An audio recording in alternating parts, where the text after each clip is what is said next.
Hello மக்களே, நான் உங்கள் அமி. நிறைய இடங்களில் ஹேர் எக்ஸ்டென்ஷன்ஸ் பண்ணுறாங்க. ஸோ அந்த இடத்துலலாம் டிஃப்ரெண்ட் ப்ரைஸஸ்லாம் இருக்குன்றதுனால ஹேர் எக்ஸ்டென்ஷன்ஸ் ப்ரைஸ் எப்படி நீங்கள் பார்க்கலான்றது தான் இந்த வீடியோ. ஃபர்ஸ்ட் பாயிண்ட் நீங்கள் செக் பண்ண வேண்டியது, அது சிங்கிள் ட்ரானா இல்லை ஸ்பெஷல் சிங்கிள் ட்ரானா இல்லை டபுள் ட்ரான் ஹேரா அப்படின்றது. சிங்கிள் ட்ரான் ஹேர் பார்த்தீங்க அப்படின்னா மேலே இருக்கக்கூடிய திக்னஸ் கீழே இருக்காது, கீழே போக போக உங்களோட ஹேர் தின் ஆகிடும். ஸ்பெஷல் சிங்கிள் ட்ரான் பார்த்தீங்க அப்படின்னா மேலே இருக்கக்கூடிய திக்னஸ் அதே மாதிரி கீழே இருக்காது, பட் 40 to 50% ஆஃப் திக்னஸ் கண்டிப்பாக இருக்கும். உங்களுக்கு மேலேருந்து கீழே வரைக்கும் ஒரே திக்னஸ் வேணும்னு நினைக்கிறீங்கன்னா டபுள் ட்ரான் ஹேர் தான் போகணும். ஸோ காஸ்ட் வைஸ் பார்த்தீங்க அப்படின்னா சிங்கிள் ட்ரான் வந்து உங்களுக்கு காஸ்ட் கம்மியாக இருக்கும், ஸ்பெஷல் சிங்கிள் ட்ரான் அதை விட கொஞ்சம் அதிகமாக இருக்கும், அண்ட் டபுள் ட்ரான் கண்டிப்பாக எக்ஸ்பென்சிவாக தான் இருக்கும் பிகாஸ் திக்னஸ் அதிகமாக இருக்கிறதுனால. அடுத்து நீங்கள் பார்க்க வேண்டியது ஹேரோட கிராம்ஸ். அதாவது இது வந்து டபுள் ட்ரான் 100 கிராம்ஸ் நான் வச்சிருக்கேன் எங்கள் கையில். அண்ட் இந்த 100 கிராம்ஸை வந்துட்டு 100 பீசஸாக நம்ம இந்த மாதிரி மேக் பண்ண முடியும். அதாவது ஒரு பீஸ் பார்த்தீங்கன்னா 1 கிராம் கணக்கில் வரும்.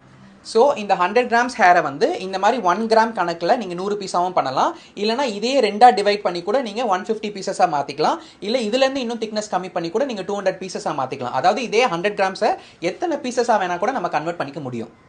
ஸோ அப்போ நீங்கள் ஹேர் எக்ஸ்டென்ஷன்ஸை பொறுத்த வரைக்கும் எத்தனை கிராம்ஸ் வைக்கணும்னு தான் கேட்கணுமே தவிர எத்தனை பீசஸ் வைக்கணும்னு கேட்கக்கூடாது. இப்போ உங்களுக்கு எவ்வளோ கிராம்ஸ் வைக்கணும்னு டவுட் இருந்தது அப்படின்னா, உங்களுக்கு ஆல்ரெடி 20 inches லென்த் இருக்குது, திக்னஸ் மட்டும் தான் இன்க்ரீஸ் பண்ணணும்னு நினைக்கிறீங்க அப்படின்னா அதே லென்த்துக்கு நீங்கள் 25 கிராம்ஸும் வச்சுக்கலாம், 50 கிராம்ஸும் வச்சுக்கலாம், இல்லை 75 கிராம்ஸும் வச்சுக்கலாம். இல்லை எனக்கு ஆல்ரெடி 16 inches தான் இருக்குது, எனக்கு லென்த்தான 20 inches வேணும், சேம் திக்னஸும் வேணும்னு நினைக்கிறீங்க அப்படின்னா கட்டாயமாக நீங்கள் 100